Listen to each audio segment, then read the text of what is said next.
Hello guys, and chemistry classes में मैं इंद्रजीत यादव आपका स्वागत करता हूं। बहुत से बच्चों ने कहा कि सर थोड़ा सा प्रकाश संश्लेषण के बारे में बता दीजिए। तो चलिए बेटा, आज हम आपको प्रकाश संश्लेषण के बारे में बताएंगे। आज केमिस्ट्री की वीडियो ना सेंड करके मैं बायोलॉजी की वीडियो सेंड कर रहा हूं अभी, और जितने भी कमेंट आप जो कहेंगे मैं उस पर वीडियो सेंड करूंगा। आज आप प्रकाश संश्लेषण के बारे में देखेंगे।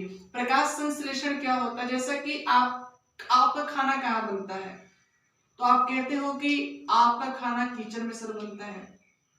क्या आपका खाना अपने आप बन जाता है? बोले नहीं सर, हम अपने आप कैसे बनेगा, हम तो खाना अपना बनाते हैं और खाते हैं।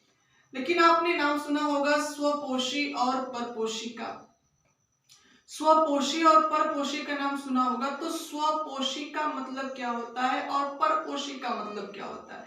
स्वपोषी का मतलब होता है कि जो अपना भोजन स्वयं बना ले, और परपोषी का मतलब होता है जो दूसरे पर आधारित रहे। तो आज हमें पढ़ना है प्रकाश संश्लेषण के बारे में, जिसे कहते हैं फोटोसिंथेसिस।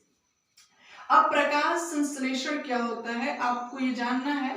तो देखिए, इस प्रकाश संश्लेषण के द्वारा आपको दो चीज बनेगी। एक तो बनेगा ग्लूकोज C6H12O6 और बनेगा आपका ऑक्सीजन, क्योंकि प्रकाश संश्लेषण के द्वारा ही हमें ऑक्सीजन मिलता है। और कहा जाए तो ऑक्सीजन ही तो जीवन है ना।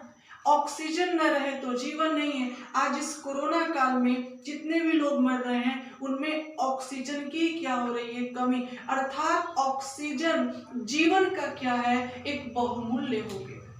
एक कह सकते हैं जीवन, जीवन ही है ऑक्सीजन, ऐसा कह सकते हैं। ऑक्सीजन ना हो तो जीवन ना हो। अब ये ऑक्सीजन कैसे बनता है, क्या क्या होता है, इसके बारे में आप मुझे बताएंगे। तो देखिए, आपको मैं बताने जा रहा हूं मेरे भाइयों कैसे बनता है। ध्यान से देखेंगे, मेरे साथ आप भी चित्र बनाइए। देखिए, ये पादप की जड़ें हैं, ये पादप है,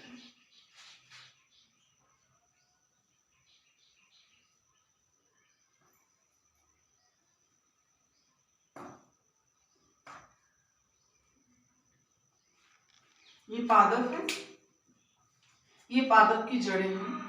आपने देखा होगा जो पादप का एक बगल वाला जो भाग होता है, ये जो भाग,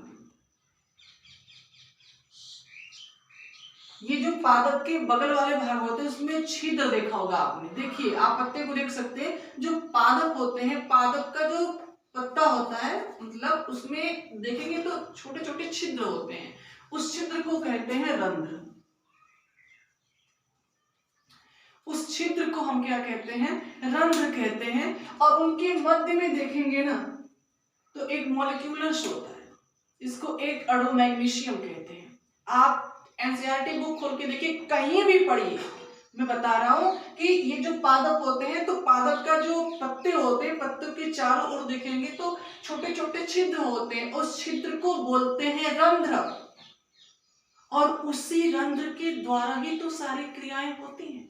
जैसे हमारे बॉडी में टिश्यू है ना, ऊतक है कि नहीं है? ऊतक में क्या है? छोटे छोटे बाल उगे हैं कि नहीं उगे? उसी प्रकार जो पादप होता है, उस पत्तियों के चारों ओर छोटे छोटे क्या होते हैं? छिद्र। और छिद्र को क्या कहते हैं? रंध्र। और उन पत्तियों के बीच में ये जो भाग होता है उसे कहते हैं एक अणु मैग्नीशियम। अब भाइयों आगे चलते हैं। जैसा कि मैं आपको बता दूं, प्रकाश संश्लेषण के लिए क्या क्या आवश्यकता पड़ती है। तो प्रकाश संश्लेषण के लिए चार चीज की आवश्यकता खासतौर से पड़ती है, क्योंकि प्रकाश संश्लेषण की क्रिया में सबसे महत्वपूर्ण क्या होता है? क्लोरोफिल, जिसे कहते हैं हरित लवण।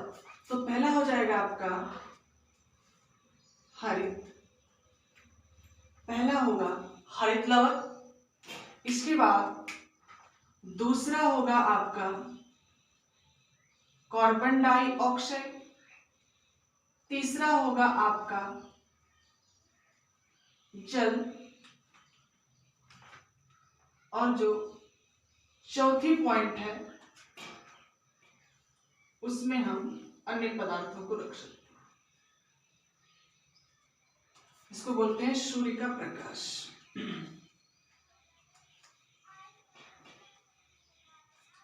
देखिए हरित प्रकाश संश्लेषण के लिए चीज आवश्यकता होती है, एक तो हरित लवक की आवश्यकता होती है, कार्बन डाइऑक्साइड की आवश्यकता होती है और जल की आवश्यकता होती है और सूर्य का प्रकाश होना अनिवार्य है। अब आपसे मैंने कहा था कि आपका भोजन कहाँ बनता है, तो आप कहते हैं किचन बनता है। उसी प्रकार पादपों का भोजन कहाँ बनता है, तो आप कहोगे कि सर जो पादपों का भोजन होता है वह क्लोरोप्लास्ट में बनता है। कहेंगे कि जो पादपों का भोजन होता है वो कहाँ बनता है, क्लोरोप्लास्ट में बनता है। एक पॉइंट नोट करेंगे कि जो पादपों का भोजन है वो भोजन कहाँ बनता है, क्लोरोप्लास्ट में बनता है, ये ध्यान देना। अब बात और आती है आगे, अब बात आगे आती है कि आप ये बताइए क्या प्रकाश संश्लेषण दिन में ही होता है, रात में नहीं होता है? तो मैं बता रहा हूं जो प्रकाश संश्लेषण होते हैं वह दिन और रात दोनों में होते हैं। बता दूं जो प्रकाश संश्लेषण होता है वह दिन और रात दोनों में होते हैं, बस अंतर क्या है इस बात को आपको ध्यान से देखना है। मैं कुछ चित्र बना रहा हूं आपको।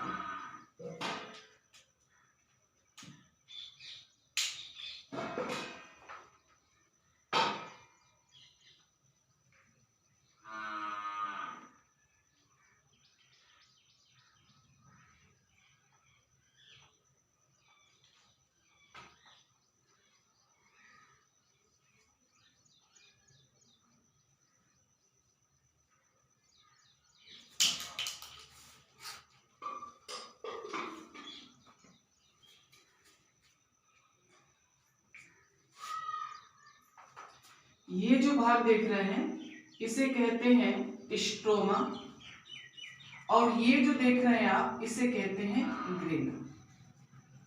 अब ये होता क्या है, ये हो गया स्ट्रोमा और ये हो गया आपका ग्रेनम। अब जो स्ट्रोमा होता है, ध्यान देंगे, जो स्ट्रोमा होता है वह कहाँ होगा, ग्रेनम है वह कहाँ होगा, ये सभी क्लोरोप्लास्ट में ही होते हैं। किसमें होते हैं, क्लोरोप्लास्ट में ही होते हैं। अब देखिए क्या है रीजन मेरे भाइयों, जब दिन होता है तो दिन में क्या मिलेगा, सूर्य का प्रकाश मिलेगा।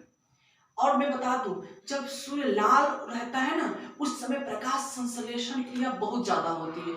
तो यहाँ पर देखा जाए जो ग्रेनम है तो दिन के समय, ध्यान देना, दिन के समय ग्रेनम में भोजन बनता है और जैसे रात हो जाती है ना, रात में जो केमिकल रिएक्शन के थ्रू यहाँ पे बनता है स्ट्रोमा में। प्रकाश संश्लेषण क्रिया दिन और रात दोनों होती है, बस दिन में प्रकाश संश्लेषण क्रिया ग्रेनम में संपन्न होती है और रात में प्रकाश संश्लेषण क्रिया जो है स्ट्रोमा में संपन्न होती है। अब देखिए मैं डिफिनेशन इसलिए नहीं लिखवा रहा हूं, पहले आप चीजों को समझें। देखिए बेटा पढ़ाने का मतलब ये नहीं होता कि आपको मैं बस क्यों लेक्चर दे रहा हूं, आप चीज को समझिए और अपने से उतारिए फेयर पे। और आपके पास किताब है तो आप किताब से के सहारे से उतारिए, लेकिन पहले उतार लीजिए, इसके बाद आप कमेंट करिएगा, फिर आने वाले अगले वीडियो में मैं उसको सेंड करूंगा। आज नेटवर्क थोड़ा प्रॉब्लम है इसलिए आज के लिए इतना ही। हाँ ध्यान देना, रिएक्शन आप कराओगे, नहीं आएगा तो मुझसे कमेंट में पूछोगे, मैं रिएक्शन दे रहा हूँ। ये हो गया कार्बन डाइऑक्साइड। कार्बन डाइऑक्साइड कहां से मिलती है, वायुमंडल से। कहां से मिलेगी, वायुमंडल से 0.3% होती है। और हमें जल कहां से मिलेगा, इस जड़ के द्वारा। आप जाइलम और फ्लोएम का नाम सुने होंगे, तो इस जड़ के द्वारा क्या करेगा, पानी ऊपर की ओर जाएगा। वायुमंडल से मिलेगी कार्बन डाइऑक्साइड।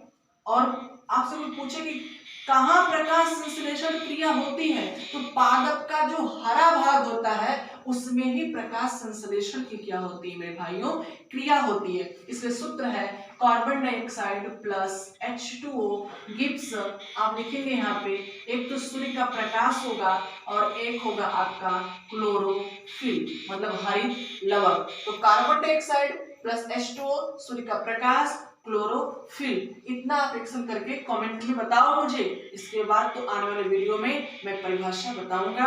इतना के लिए धन्यवाद। यदि वीडियो आपको अच्छा लगे तो लाइक और शेयर जरूर करेंगे, अच्छा न लगे, आपको न समझ में आए तो आप कमेंट में कहिए, मैं फिर से उसको बताऊंगा।